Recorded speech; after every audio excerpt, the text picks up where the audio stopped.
लातूरच्या अहमदपूर तालुक्यातील शिरूर ताजबंद बसस्थानकावर मी आहे।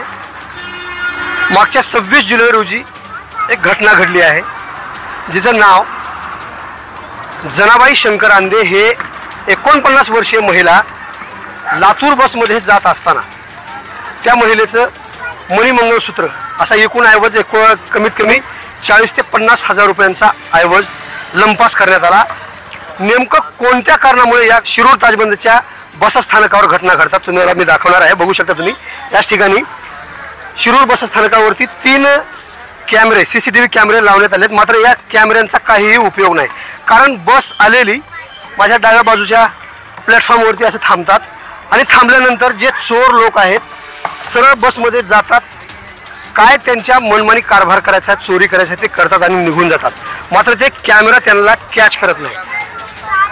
वेगळ्या अँगलने जर तो कॅमेरा जर असता, तिकडून जर येताना या गेटच्या बाजूने जर येताना जर तिकडून जर कॅमेरे जर राहिले तर नक्कीच कॅमेऱ्याचा उपयोग प्रवाशांसाठी होईल असंच म्हणता येईल।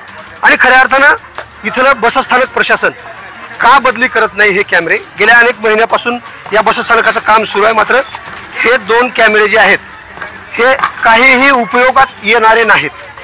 आणि हे जर उपयोगात जर येणारे जर असते तर ज्या ज्या महिलांचं पैसे असतील किंवा सोनं नाणं असेल चोरी गेलेलं आहे ते सापडवण्यासाठी पोलिसांनाही मदत झाली असती, परंतु तसं काहीही होताना या ठिकाणी दिसत नाही। आणि अहमदपूर पोलीस स्टेशनला गुन्हा देखील दाखल करण्यात आलेला आहे।